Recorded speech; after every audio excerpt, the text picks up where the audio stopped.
Muito bom dia a todos. Que a paz seja conosco.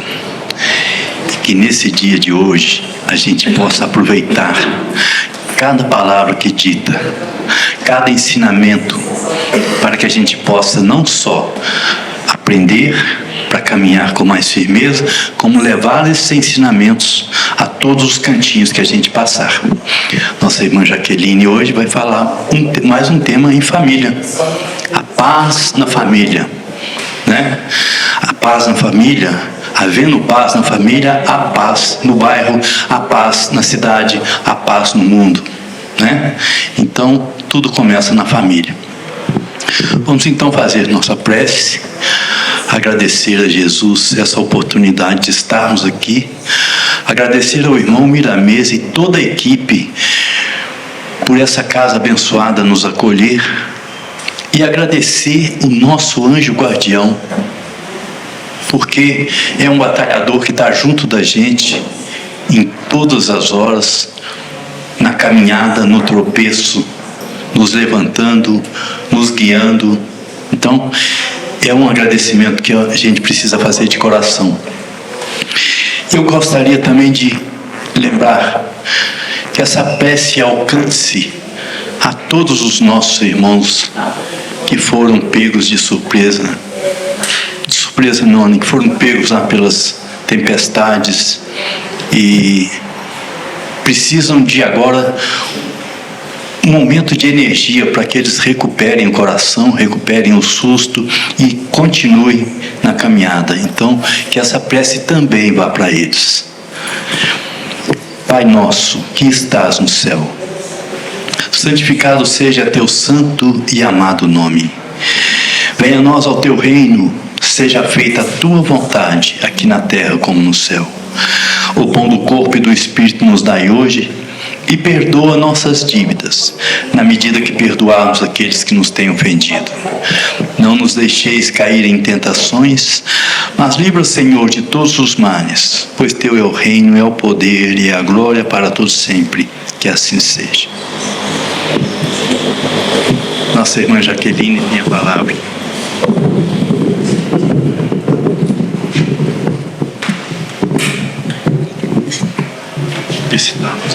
Tá, já. Bom dia, gente. Tudo bem? Todo mundo em paz, famílias em paz. Que bom. O tema hoje é paz em família. Alguém aqui não tem família? Nasceu de ovo, alguma coisa assim? Não, né? Todo mundo tem família, né, gente? Agora, ter paz em família, aí é que é o grande desafio. Vou confessar para vocês, hoje eu vivo em paz. Meus filhos casaram, cada um foi para a casa deles. Quando eles estavam lá em casa, eu tentava manter a paz em família. Arruma cozinha para mim. Não, tem que fazer não sei o quê. Lembra a casa para mim? Não, que eu tenho que fazer não sei o quê. Bem, compra não sei o que pra mim. Ah, vai ser mesmo. Não é, gente? A vida em família não é assim? Há uma confusão. É um desobedecendo o outro. É um brigando, é um menino brigando com o outro. E você vai ali, o menino tá brigando. E você vai ali, o marido tá brigando. E você vai ali, a sogra tá brigando. E aí você fica pensando, gente, família, não tem paz essa família, não é assim que a gente é? Ai, meu Deus, me dá um pouco de paz. Aí quando você fica sem a família, igual hoje eu tô, né, sem eles, eu fico, oh meu Deus, devolve aquela confusão para mim, porque eu tô com saudade dessa confusão. Quem que tem saudade da confusão da família? Levanta a mão. Eu não tenho, porque eu estou vivendo, ela nova. As irmãs tudo adultas, mamãe internada, é aquela luta. Quem vai ficar? Quem não vai? Quem vai de noite? Quem vai de dia? Com paz ou sem paz? Sem paz. Sem paz. Porque tem quem vai de boa vontade, tem quem vai obrigado. Já passei por isso há algum tempo. Sem Aquela paz. confusão. Quem é que vai ficar com a minha família que está no hospital? Quem vai buscar o papai hoje? Quem vai fazer? A gente. Família é isso. É uma confusão. Jesus um dia disse assim, vou até pegar aqui. Não se turbe o vosso coração. Credes em Deus. Crede também em mim. Há muitas moradas na casa do meu pai. Se assim não fosse, eu vos teria dito, pois me vou preparar o lugar.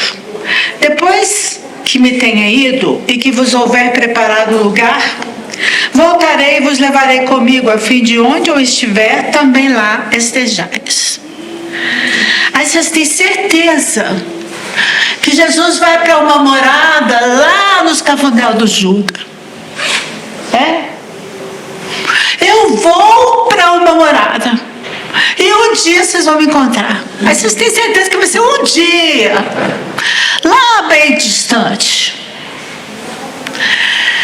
Mas há muitas moradas na casa do meu pai. Ele disse, tem a sua, a deles. Porque a casa do pai não é o mundo. A casa de Deus não é o mundo. A sua casa não é uma morada? Ou não? Ou você mora na rua, no relento? A sua casa é uma morada. E é uma dessas moradas da casa do meu pai, porque a casa do meu pai não é o mundo. Então, Jesus falou assim, eu vos prepararei um lugar. Aí você tem certeza que ele está em algum lugar aí preparando seu lugar para um dia você chegar lá. Sabe onde que ele está preparando seu lugar? Na sua casa. Na sua casa. E está lá, te esperando. Só que você quer encontrar aquele Jesus barbudo que acabou de descer da cruz e ressuscitou e coisa e tal. E você tem certeza que você vai um dia chegar na porta da sua casa, achar um Jesus, aí amigão, tudo beleza? Estou aqui na sua casa, hora do almoço, hora da janta, hora do café. Não é. Jesus não disse, eu estarei convosco até o fim dos tempos. Não falou? Falou, gente, vocês que são daí? Ele não falou assim que eu estarei convosco daqui a 1000 anos, não. Ele falou assim, eu estou com você, na sua casa, na sua morada. Em uma das moradas da casa do meu pai, uma daquelas que eu preparei para você, e coloquei dentro dela sua sogra, seu pai, sua irmã que não quer olhar sua mãe no hospital. Eu vou colocar todo mundo lá, e aí se vira para buscar a paz nesse lugar aí, porque é a morada que eu fiz para você. Reclama não, reclama não. Alguém que está reclamando da família? Tá? Por que, criatura? E eu estou pensando, você está falando aí, eu estou imaginando, né, que a gente está na família, que é a morada que Jesus construiu para nós. Mas também tem uma morada que nós temos que construir, independente da morada que Jesus construiu para nós, que é a morada íntima, a casa mental. A paz, o reino de Deus que Jesus veio plantar no coração do homem, que eu acredito também ser uma morada. É, amiga, mas vem cá. É a sua morada? É a minha morada. E a morada da sua sogra? Então eu tenho que saber conviver e respeitar a morada da sogra. Pois é, esse é o desafio em família. Mas cada um ali tem a morada íntima. Mas a família que você está falando aí, que Jesus Cristo fez para nós, pelo que a gente tem conhecimento da doutrina espírita, é uma família que nós pedimos para que nós possamos nos reunir e ali sim aparar nossas arestas, para que a nossa evolução. Exatamente. Isso foi feita a família. Não é Jesus Cristo que fez, não é ele mudou. Você vai morar, não. É o que nós pedimos no plano espiritual, porque pelo conhecimento que nós temos e o que nos ensina a doutrina espírita, pelo menos eu acho, é que é tudo já formado no plano espiritual, para que nós possamos ali evoluir dentro da nossa família. E próprio Jesus disse, muitas vezes chamas por mim, clamas por mim, eu estou na sua frente e você vai me ver. É isso, vamos lá. Ele lembrou aqui bem que nós escolhemos a família, mas não cai uma folha da árvore sem que seja a vontade do meu pai. Eu escolhi a minha família. Vocês não acham que escolher família é igual quando a gente estava na escola, que mandava escolher o time de vôlei e você escolhia os melhores para jogar no seu time? Não, tá? Não é assim que funciona no mundo espiritual, não. Quando eu vou escolher a família que vai morar na minha morada, que Jesus preparou para mim, eu não saio aí escolhendo os melhores, não. Eu escolho o que me matou, o que me roubou, o que me matou meu filho, o que bateu na minha filha, o que roubou meu cabrito, tá? Eu escolho só os light, tá bom? Só os maravilhosos. Não. Não, de vez em quando Deus fala assim, olha, você é muito fraquinho, o seu ombro não vai dar conta de carregar esses todos que você escolheu, então eu vou te mandar alguém para te ajudar. Aí ele manda, claro, com certeza, pela misericórdia absoluta de Deus e a justiça de Deus. Aí ele fala assim, não, vamos mandar um bonzinho junto para ajudar ele a carregar aquela turma que ele escolheu. Muitas vezes a gente também é um desses aí, né? A gente está falando que sempre é o próximo, às vezes é a gente imaturo, às vezes é a gente que fez o mal. Não, você está errado, eu nunca fiz mal, nós somos todos anjos, a gente pega só os ruins, porque a gente é muito bom. Você está errado. Gente, nós somos todos devedores na eternidade. Por que eu estou dizendo isso? Não vem você, que é um conhecedor da doutrina espírita, dizer que você não é, porque você hoje já é bom. Quando Jesus fala assim, dias virão em que os seus inimigos te cercarão e te colocarão em trincheiras. Alguém já ouviu isso? Dias virão em que teus inimigos te cercarão e te colocarão em trincheiras. Deixa eu ver aqui qual é o versículo para vocês lerem isso, para vocês não acharem que eu estou aqui blefando, tá? Licença, tá? Fica refletindo enquanto isso, gente, na família. Dias virão em que teus inimigos... Lucas 19, 43, 44. Dias virão que teus inimigos te cercarão e te colocarão em trincheiras. Aí você tem certeza que você está no meio da guerra. Vem lá uma turma de inimigo, pega você, acha uma trincheira, nem sei onde fica a trincheira, e te coloca lá dentro. Isso é literal, é metáfora pura. Jesus falava por metáforas. Dias virão, ou seja, o que é o dia? Não é a claridade, não é a parte que não é noite. O dia chega e você começa a enxergar aquilo que você não enxergou de noite. Na medida que você vai evoluindo, conhecendo mais o Evangelho, você vai notando que coisas que você fazia já não cabe mais em você, certo? Há 30 anos eu fumava, de verdade. Eu não achava erro nenhum naquilo. Era chique. Não, além de ser chique, era vício, né? Era vício. Quando eu fui evoluindo e percebendo que eu estava contaminando minha morada, uma delas, eu começo a desistir daquele vício. Não tenha sido fácil, é dificílimo parar de fumar.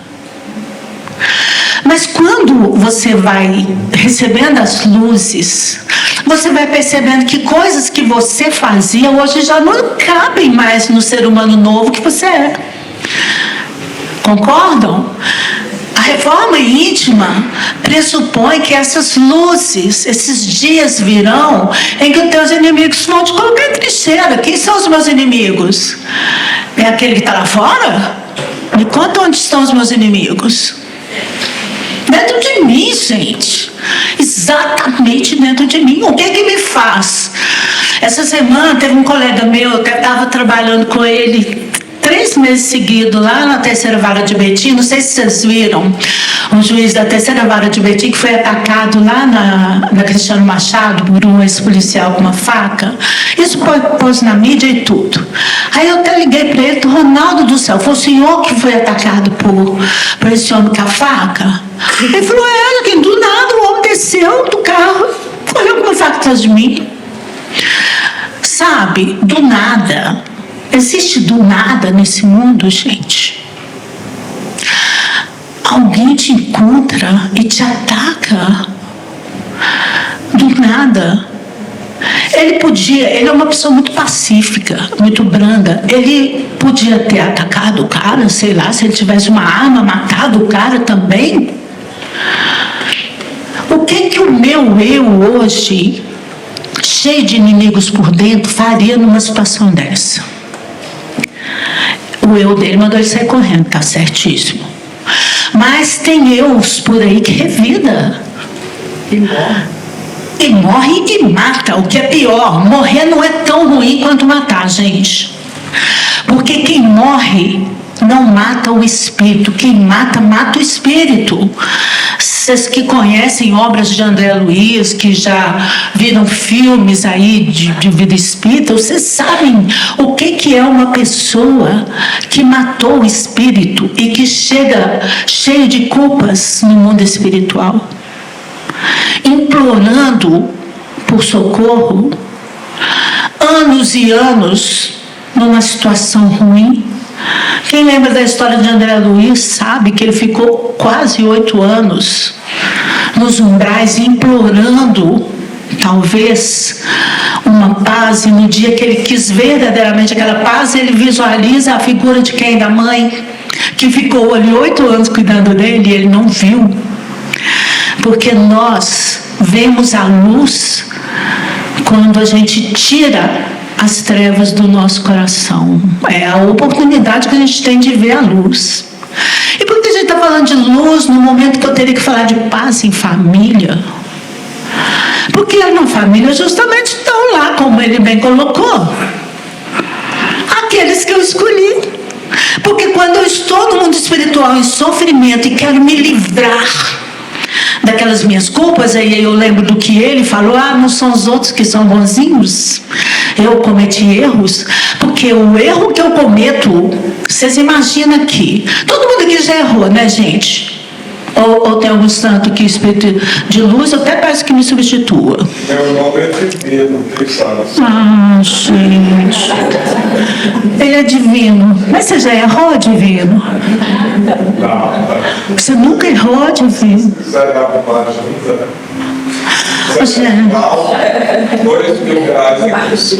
Gente, ele não errou, já está cobrando até uma consulta, seu fariseu. Jesus expulsou os mercadores do templo. Eu acho que nós vamos ter que tomar uma providência e expulsar esses mercadores aqui do nosso templo. Mas, gente, o que acontece? Todo mundo aqui erra. Mas todo mundo acha que o erro é do outro, como você bem colocou. Então, na família, qualquer coisa que aconteceu conosco, desde pequenininha a gente é assim, né, gente? Eu lembro que eu sou uma de 6 irmãos. Quebrou um trem, a mãe chega brava. Quem quebrou? Mentira, posso ter sido eu que eu falava que era meu irmão. Pode ter sido eu que eu falava que era o cachorro, pode ter sido eu que eu falava que era o vizinho, porque a gente não quer culpa na gente, né, gente? Só que a culpa que eu não pus em mim, ela continua em mim. Não tem jeito. O Haroldo Dutra fala, né, gente? A culpa é sua, se coloca em você quiser. Exatamente, a culpa é minha, eu coloco enquanto eu quiser, em quem eu quiser, mas a culpa não sai de mim, não, gente. Culpinha, culpa e culpona, todos ficam comigo. E eu vou guardando na minha bagagenzinha espiritual. Vocês já viram? Hoje em dia, quando você vai viajar, você paga excesso de bagagem. Quem viaja de avião sabe disso. Se você não quiser pagar nada, você faz uma malinha desse tamanhozinho que dá para você levar na mão e que pesa até 11 quilos. Se passar de 23, já era, você já está pagando. A bagagem espiritual é mais ou menos assim. Eu acho até que as companhias aéreas têm convênio com o mundo espiritual, porque elas vão te ensinando a pôr só o necessário na sua bagagem. Concordam? A sua bagagem tem que caber só o que você vai usar do outro lado. Você vai viajar para o Nordeste, não leva bota, não leva casaco, não leva gorro. Vai viajar para um Aspen, né, que é uma coisa de neve, não leva shortinho, não leva maiozinho e nem biquíni. Não vai resolver, porque você não vai usar, porque ela faz muito frio. O mundo espiritual é uma instância que você vai viajar um dia, todos, sem exceção. Você vai, tá, divino? Apesar de ser uma criatura tão divina, você vai. Vai, eu sinto muito, mas vai. Ela vai também. Eu vou. Ninguém quer ir, mas todo mundo vai. Quem é espírita sabe que nós já fomos centenas de vezes e nós ainda não queremos ir porque a gente tem medo. E aí a gente fala assim, eu tenho medo de desconhecido. Desconhecido é uma ova. Se você reconhece que você reencarna, então você já morreu sei lá quantas vezes e já reencarnou sei lá quantas vezes, certo? E aos poucos nós vamos aprendendo a cuidar da nossa bagagem espiritual para o lugar onde que a gente vai. Quando você não faz o necessário para viajar para este lugar espiritual que você vai um dia, para uma dessas moradas, uma dessas diferentes que você está hoje, que hoje você está numa morada física. Amanhã você vai estar numa morada espiritual, que é a sua verdadeira morada. A verdadeira nossa morada é o mundo espiritual. Ninguém mora aqui na Terra não, tá, gente? Aqui é a nossa escola, o nosso hospital. Alguém que morou no hospital já? Alguém que já morou na escola? Eu já morei na escola. A minha mãe era diretora, dona da escola e tudo. Eu odiava morar na escola, porque eu era obrigada a ficar na escola o tempo todo. Mas ninguém mora na escola e ninguém mora no hospital. Nós moramos no mundo espiritual, que é a nossa verdadeira morada. É a morada da casa do Pai. Lá onde que corpo não existe. Corpo de bracinho, carninho, cabelo com luzes. Não existe. Então, de que você estava falando a questão da bagagem, para o plano espiritual, a gente não precisa se preocupar em levar muita utilidade, porque a gente não vai tirar fotos. A minha irmã viajou, agora ela viajou para 3 países lá da Europa, levou shortinho, você fala, levou um tanto de coisa, uma bagagem muito grande, teve que sair vestindo um tanto de roupa em cima da outra, quase morreu dentro do avião de tanto calor, para não ter que pagar outra mala. E foi para um país frio. Mas por que levou tanta roupa? Mas eu vou repetir roupa para sair com a mesma roupa nas fotos. Gente, uma das coisas piores do mundo de quando a gente desencarnar, sabe o que é? Fazer selfie no mundo espiritual. Eu tenho tanto medo de não ter celular no mundo espiritual, porque eu estou tão condicionada a celular, gente. Sério, eu vou dar trabalho demais para meus amigos espirituais quando eu desencarnar. Porque a primeira coisa que eu faço é olhar meu WhatsApp quando eu acordo, para ver se alguém deixou mensagem. Sabe? Toda hora eu olho meu e-mail, toda hora eu olho meu aplicativo do banco. Gente, imagina você no mundo espiritual. Se alguém tiver que falar assim para mim, o que você levaria para o mundo espiritual? Eu levaria o celular. E vocês? Nós temos que levar o nosso tesouro. onde nem os ladrões roubam, nem as traças corroem. Você falou bem, levou a tesoura. São trabalho que nós fazemos, a caridade, não é? Sim. Fora da caridade não é salvação. Então nós temos que prestar muita atenção nesse aspecto. Nós temos que levar o nosso tesouro. Isso aí que vocês estão falando não é material. Material é uma coisa, espiritual é outra. Por isso nós estamos brincando para poder a gente perceber a importância de qual tesouro que a gente resolve. Porque... Pensando no que ele falou, você falou até assim, que a gente tem medo de morrer. Será que o medo verdadeiro da gente de morrer e ir para lá não é de chegar lá e ver que a gente não fez o que a gente planeou? Encontrar A gente, aquela evolução, aquele planejamento foi tudo. Pegar lá e falar assim, pô, cheguei lá e fiquei distraído com as coisas. Pois é, quando eu estou aqui nessa brincadeira, é isso que eu estou querendo ver. Porque vamos supor, nós estamos brincando de levar bagagem, levar celular, etc. e tal. E nós hoje o tema é família. E você se programou para viver em família. Porque a programação é essa. O tema família é para tudo, tá, gente? E quando você está falando aí do nosso planejamento, porque eu planejei fazer as pazes com meus inimigos enquanto estou com ele no caminho, tá certo? Fazer as pazes com os inimigos quando você está com ele no caminho. Quando está dentro da sua casa, você está no seu caminho com o seu inimigo, que é seu filho, sua mãe, seu pai, sua sogra, seu vizinho. Tá bom? E qual que é esse aí? Vou até ler quem é, para a gente não esquecer quem é esse. Eu separei, que eu gosto de separar, gente, colando as coisas, para poder não ficar tão difícil assim quando eu chego aqui, porque eu fico com medo, porque eu fico brincando, fico com medo de vocês acharem que eu estou falando mentira alguma coisa, aí eu pego os livros, tá? Para poder falar. Esse aqui é assim, olha. O mandamento maior: fazermos aos outros o que gostaríamos que os outros nos fizessem. Os fariseus, tendo sabido que ele fechara a boca aos saduceus, reuniram-se e um deles, que era doutor da lei, propôs-lhe essa questão para o tentar. Mestre, qual que é o maior mandamento da lei? Jesus respondeu: amarás o Senhor teu Deus de todo o teu coração, de toda a tua alma, de todo o teu espírito. Este é o maior e o primeiro mandamento. E aqui tendes o segundo semelhante a esse: amarás o teu próximo como a ti mesmo. Toda a lei e os profetas se acham contidos nestes dois mandamentos. Mateus 22, 34, 36 e 40. Qual que é o primeiro mandamento? Então tá. Eu vou propor a vocês um desafio. Todo mundo ama a Deus? Muito. Muito mesmo. Quando Deus manda uma doença para você ou para o seu familiar, você continua amando a Deus? Ou você fala assim: porque eu estou revoltado? Isso, ir contra a vontade de Deus, não é amar a Deus.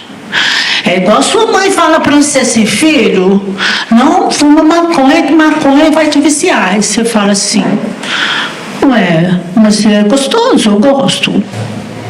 É porque sua mãe já sabe as consequências, papapá. E Deus é assim conosco, Ele te dá uma doença e fala assim: a partir dessa doença você vai conhecer um universo diferente do que você tem vivido até hoje, um universo de caráter espiritual, e você se revolta contra o seu pai.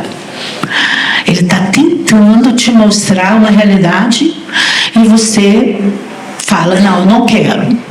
E aí você se revolta. E aí você já viu quando a gente está passando por muita dificuldade, a gente tem dificuldade de orar? Quando a gente está uma dificuldade, aí você manda até os outros orar por você. Eu tenho um grupo de oração, uma fila, deve ter uns 150 nomes todos os dias, de pessoas que não dão conta de orar por si mesmas, porque realmente a situação é de uma calamidade interior tão grande que não dão conta de orar por si mesmas e pedem para outros orarem. E sabe o que é isso? Não ama a Deus, não respeita a vontade de Deus na minha vida. Claro que eu tenho que lutar contra as minhas dificuldades, isso é muito comum, eu tenho que lutar, e eu estou aqui reencarnado justamente para aprender a lutar contra as minhas dificuldades. Mas a gente conhece pessoas, eu conheço, vocês também têm certeza que conhecem um caso, um familiar. Vamos supor, o Julinho, meu cunhado. Julinho gracinha de pessoa, marido da minha irmã, gostava da cervejinha dele, gostava do joguinho de canastrão dele, pescaria, etc e tal. Um pai de família genial. E Julinho teve câncer na bexiga. E Julinho nunca foi à igreja. E Julinho ria de mim ser espírita. A gente morava lado a lado, vizinhos de porta quase. E ele ria de mim um pouquinho, né? Por ter essas crenças espíritas tão ridículas assim. E ele teve câncer e foi definhando e o corpo físico dele já não dava conta. Desculpa, tá, Julinho, se você estiver me escutando. E Julinho foi perdendo todas as coisas materiais que não dava mais para ele fazer. E restou para ele conhecer as coisas espirituais. E a pessoa que estava lá toda hora, contando para ele as realidades espíritas, me chamava para aplicar um passe, ficava quietinho, tomando o passezinho dele que ele nunca tinha tomado quando estava com o corpo físico em dia. E se espiritualizou e se deixou levar para o mundo espiritual com a malinha de 11 quilos, só o necessário, aquele restinho de espiritualidade que nos últimos 2 anos ele conseguiu quando eu ia lá falar das realidades do espírito. Uma boa malinha. Você ia falar assim, Deus foi mal para ele. Deus levou ele, um pai de família. Isso não é justo.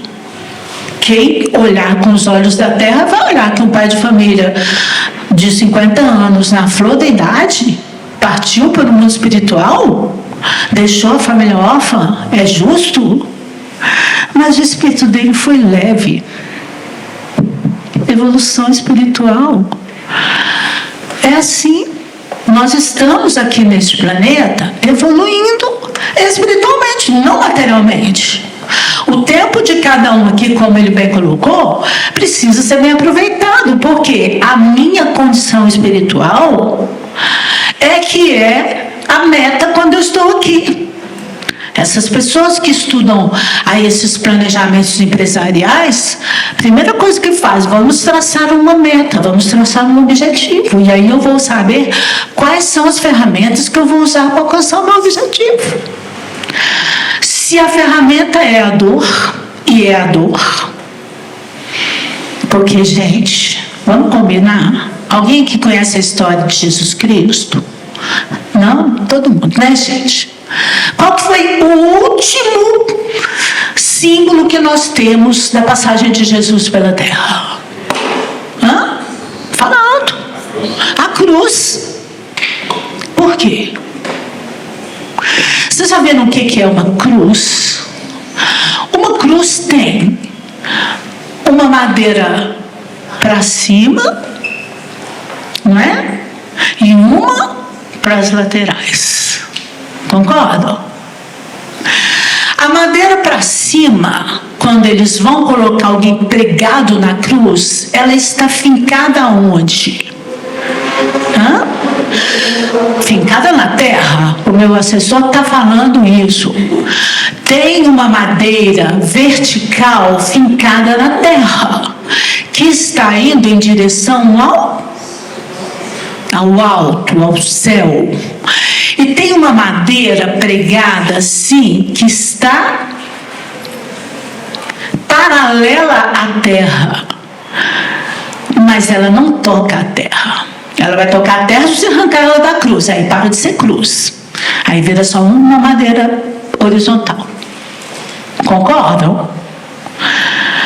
Então, para eu estar evoluindo em direção ao alto, eu tenho que fincar os meus pés na terra, na matéria. Porque a evolução espiritual se processa na reencarnação, com os meus pés fincados na terra, encarnada. A minha evolução espiritual, que está indo em direção ao alto, ela está paralela à terra. Ela não toca a terra.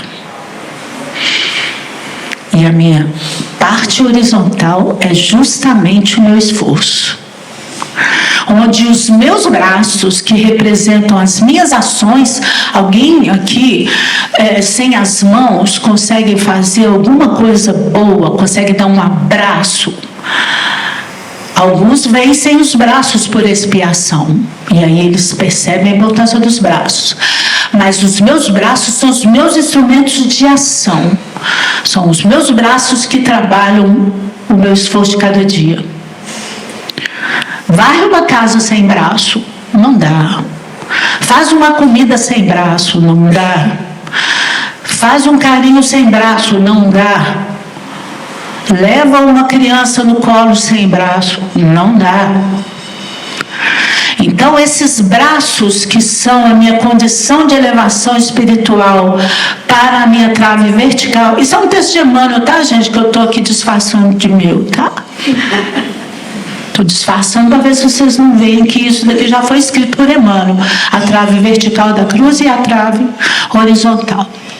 Então, aquela cruz que Jesus põe ali e nos mostra como último gesto, enquanto ele estava no corpo físico, porque depois ele ressuscita e tem outros gestos. Mas o que Jesus quer nos dizer é que sem a cruz não há evolução neste planeta. Em outros planetas vai ter, tá, gente? Não o no de prova e expiação. Todo mundo sabe que esse planeta é uma das moradas de prova e expiação. Uma escola onde nós passamos pelas provas e pelas expiações. Sabe onde que está a maior parte das nossas provas e das nossas expiações? Ai, gente, como estão aprendendo rápido. Parabéns. É em casa mesmo. E manter a paz no ambiente de prova e expiação é para ninja. Você quer que a sua luz fique acesa para você ler. A sua mulher fala assim, eu gosto de luz apagada. Aí você fica naquele confronto. Eu e o meu marido, por exemplo, eu gosto de música baixinha. Ele gosta de música altíssima. E eu não sei o que fazer. Eu não sei o que fazer. Eu quero matar ele quando ele tem alto. E ele quer me matar quando eu não quero escutar alto. É um detalhe. É um detalhe. E os detalhes, quando vão se juntando, eles param de ser detalhes e são guerras. Como na oração inicial dele, ele disse assim: a paz começa dentro de casa. Uma criança que escuta dentro de casa, o pai fala, se o seu coleguinha te bater, não fica bobo não, revida. Já ouvi isso de alguns pais. Vocês também já devem até ter falado isso para o menino de vocês quando eles eram pequenos. Revida. Não fala com ele para te pedir desculpa, ou não revida. Mostra a outra face, né? Imagina o menininho mostrando a outra face. Porque a paz tem que começar no ensinamento que eu tenho dentro da minha casa. Eu não canso de contar essa história. Eu tenho certeza que muitos aqui já ouviram e vão falar assim, já vem ela com essa história do Thales com a Dona Terezinha.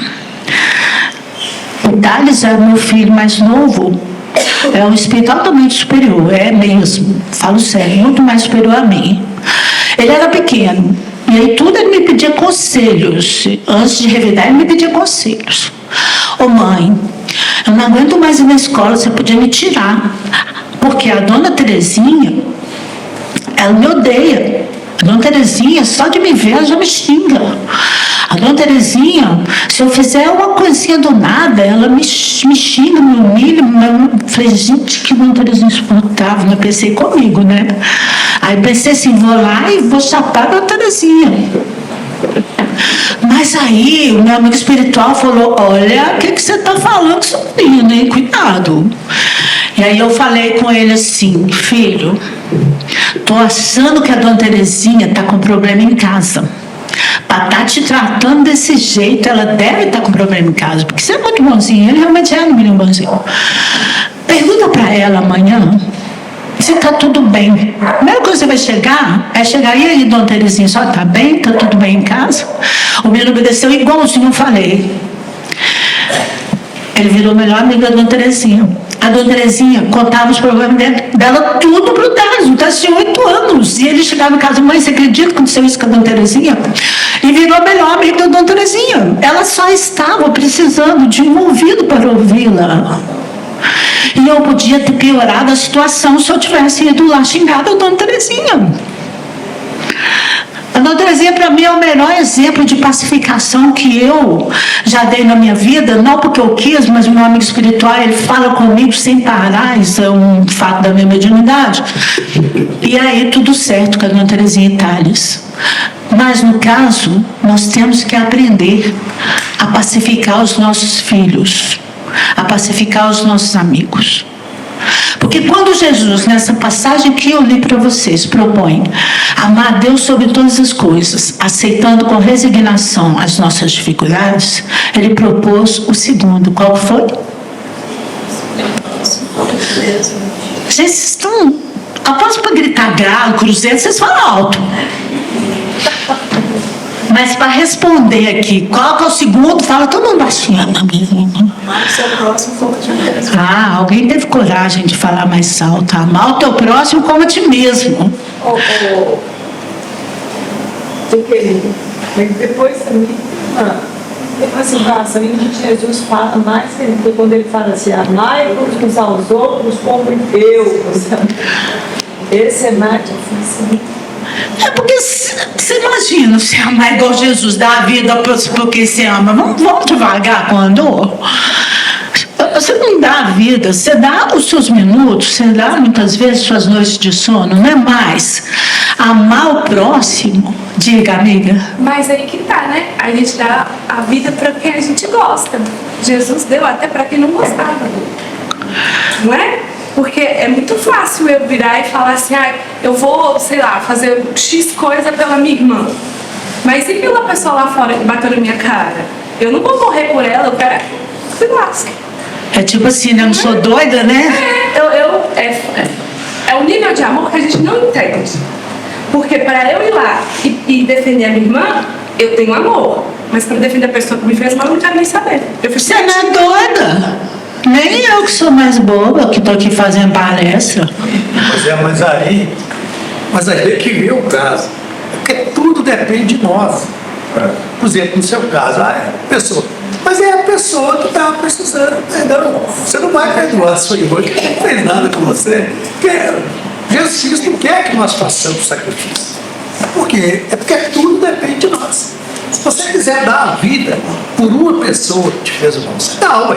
Depende de você, ué. Não é? É o nosso livre-arbítrio. Você tem que ser muito santo para isso, amigo. Eu acho que não. Eu acho que isso depende da situação. Porque então o nosso livre-arbítrio. O nosso livre-arbítrio é atrelado à lei de causa e efeito. Se você fizer o bem, você vai compensar. Se você fizer o mal, você vai ter que responder por ele. Sim. Né? É justamente da família. Eu não sou o dono da verdade, mas é o que a gente ouve, mas olha, a família é justamente para que ali nós possamos aparar nossas arestas. É ali que nós vamos conseguir a nossa evolução, não vamos estagnar. Sim. O espírito, aí é o espírito, ele não retrocede, ele pode Sim. parar. E aí é onde que Deus nos dá a maior oportunidade, que é a reencarnação. Quando nós precisamos e quanto nós achamos que é necessário. É reencarnação. Exato. E você? Hoje, querido, e essa questão também de dar a vida também, não é às vezes morrer pelo outro, mas dar a vida mesmo. Porque às vezes a gente é muito mais útil viver pelo outro do que morrer pelo outro. Não estou falando, não estou Isso. não, tá? Seja doida. Mas eu estou falando assim, né? Quando a gente fala assim, vou dar a vida e dar a impressão de você. Exatamente. Você foi no X da questão, porque Jesus deu foi a vida, não foi a morte, diga, amigo.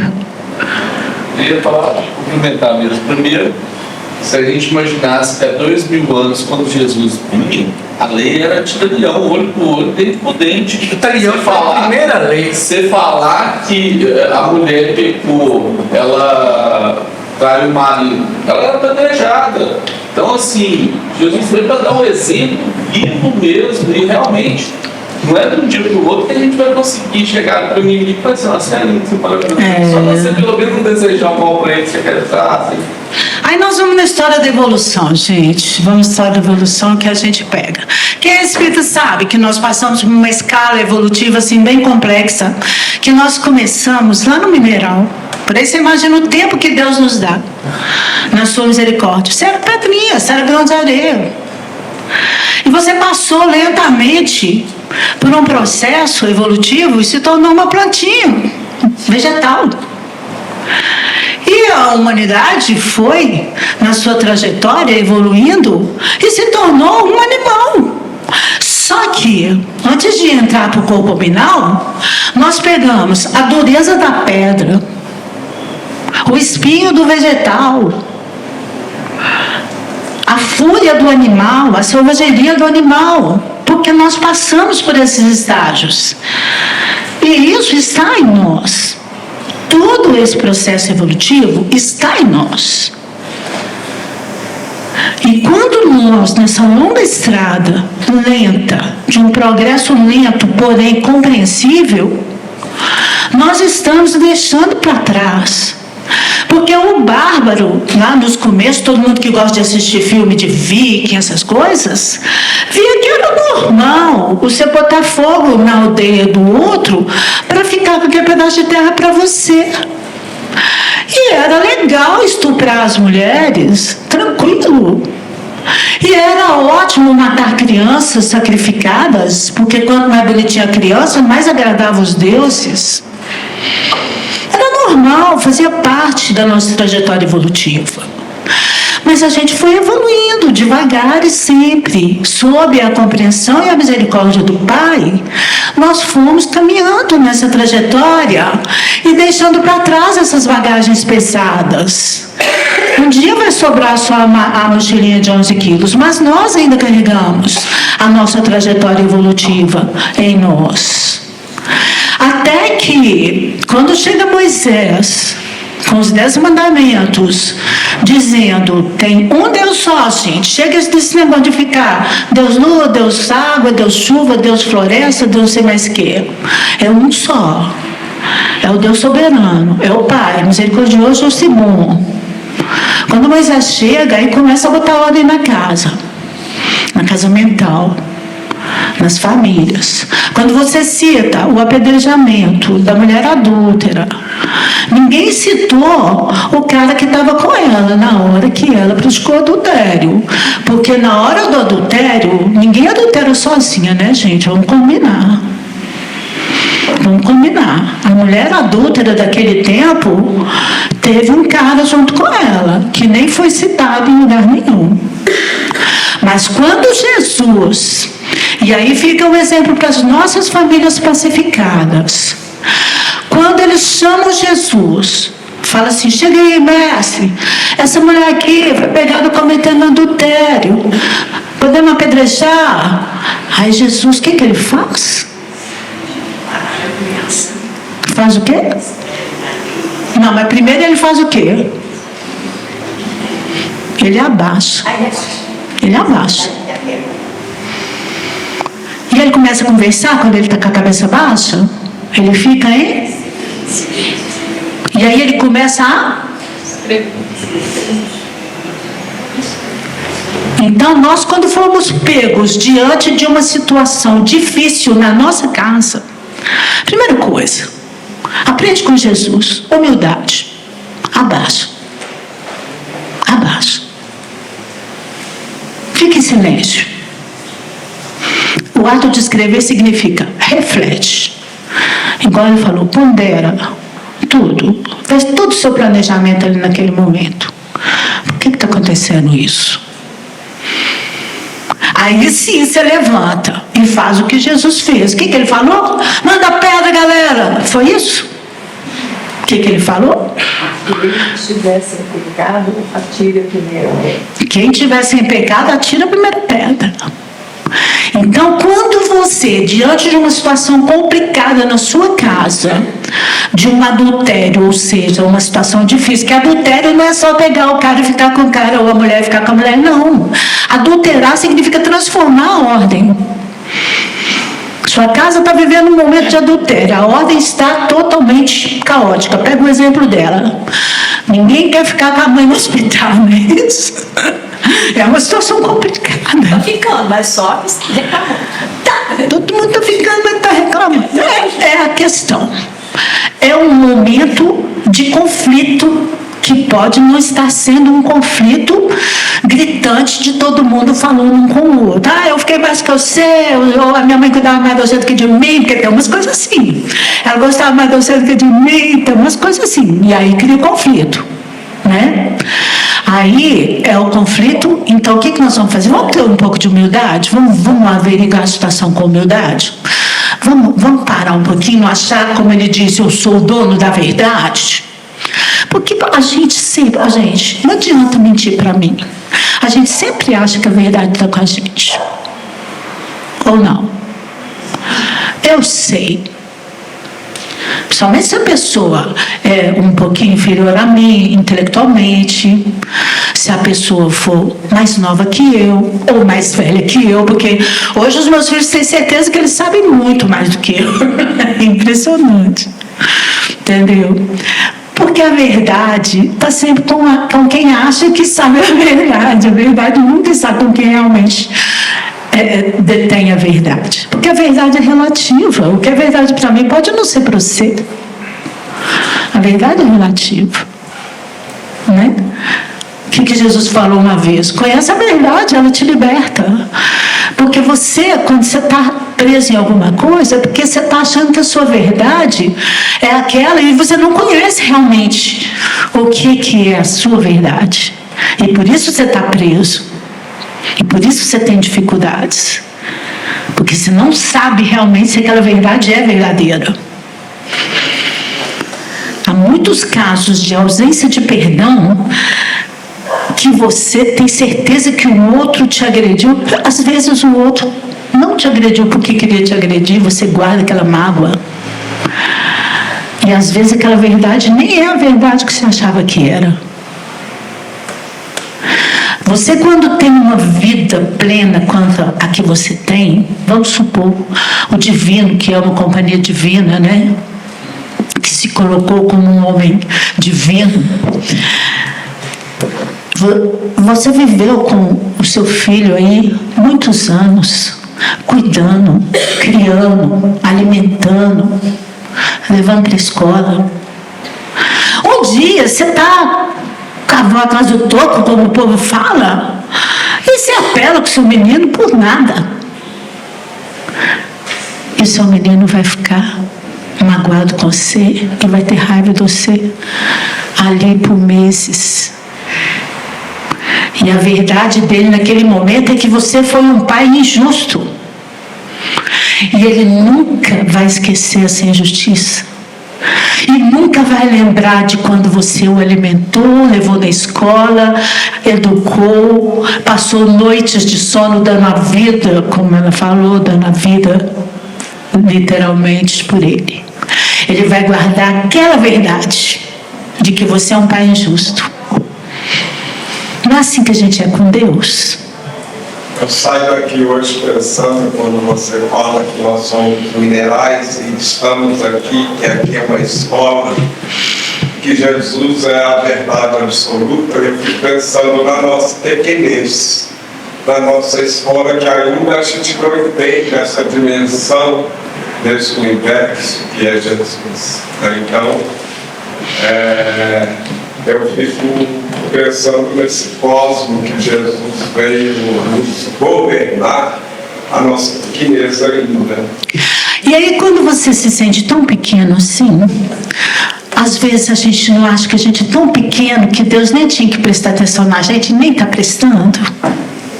Porque é tanta coisa pequena para Deus olhar, né, gente? É tanto detalhe para Deus olhar. Essas verdades não são essa verdade é Deus, a gente está muito longe disso. Mas uma coisa maravilhosa que eu aprendi com Jesus, quando Jesus fala assim, eu conheço cada ovelha pelo nome. Aí, Jesus, né, para Jesus você é mais fácil, né? Porque guardar o nome divino é mais fácil, mas guardar Jaqueline, né? Como é que você chama? Rodrigo.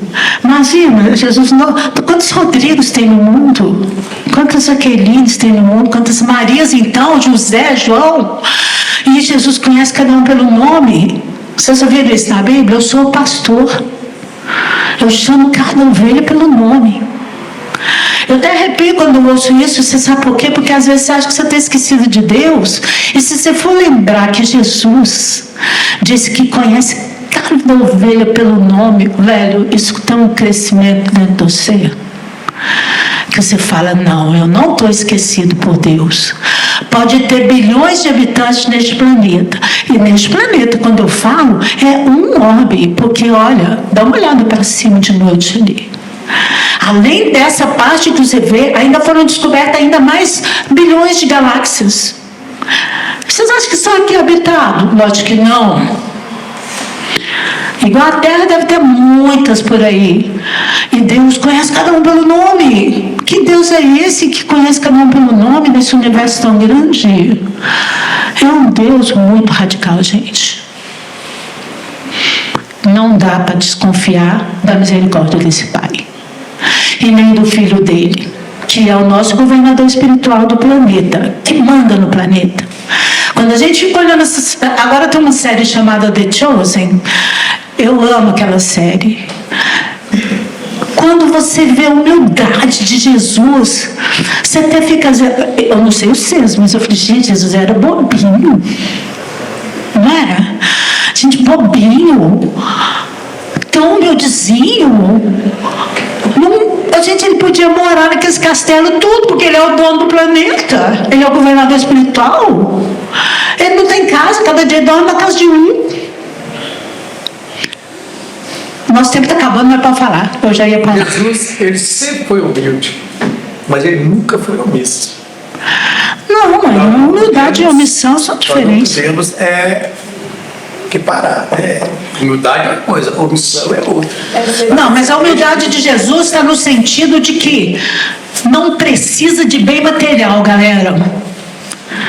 Não leva bem material com você. Mas também não devemos seus bem. Você está rapidinho aqui, mas você não me falou. Você não nos falou da sua menina, você sempre fala da sua menina. Tadinha, ontem ela estava triste, até perguntei para ela se ela estava triste, vocês falaram, ela não responde, porque vocês viram ela aqui, né? Ela é tetraplégica, ela não fala, mas ela conversa bem. Ela está bem, ela tá com o pulmãozinho um pouquinho fraquinho, mas ela está bem. Mas ela supera tudo, porque a vida dela que ela escolheu é ser tetraplégica. É ser abandonada pela mãe, usuária de drogas, ser acatada por um casal que ama profundamente ela depois de 15 anos. Ela faz 15 anos em dezembro, é debutante. Gente, desculpa, eu sei que a gente tinha que estar falando, mas é porque eles me pedem para parar 5 para as 10 e já são 3 para as 10. Eu avancei um pouco mais do que eu podia e a hospitalidade cobra horário, não é, gente? Desculpem. Obrigada, viu, gente? Muito obrigada pela participação de vocês.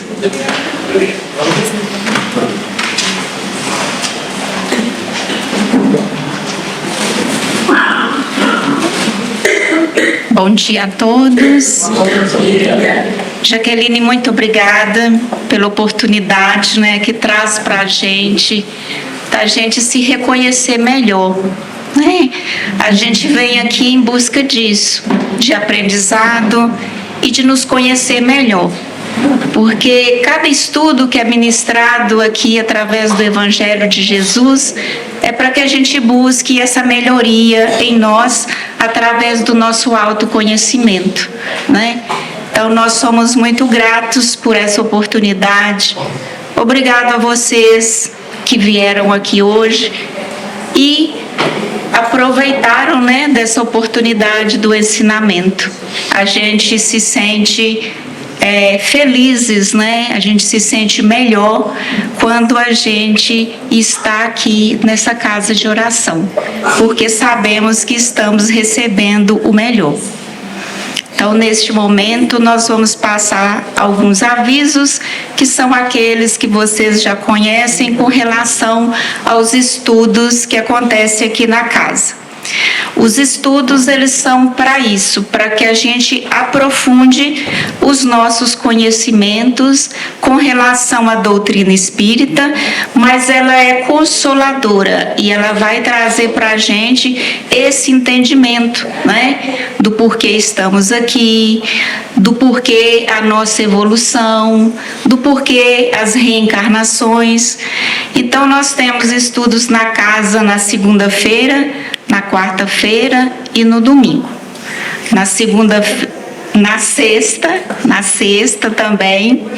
Segunda-feira são os princípios básicos da doutrina espírita, para aqueles tarefeiros que estão iniciando na casa os trabalhos. Na quarta-feira tem o conhecimento, né, do princípio da doutrina espírita. Na sexta-feira, o estudo Missionários da Luz e no domingo, Evangelho Redivivo. Se vocês quiserem detalhes sobre dias e horários, vocês se atentem ao quadro de aviso ali na entrada, que naquele quadro de aviso tem todas as tarefas, né, que estão acontecendo na casa, os cursos, tudo que é novo que está acontecendo na casa, fica ali no quadro de aviso. Então, neste momento, nós vamos elevar os nossos pensamentos a Deus, vamos nos colocar em condição de recebermos o alimento espiritual para o nosso corpo físico e nosso corpo espiritual. Que a paz do Mestre Jesus esteja com cada um de nós, que a gente se fortaleça nesse amor de Jesus e que a gente se proponha sempre a doar o que há de melhor em cada um de nós.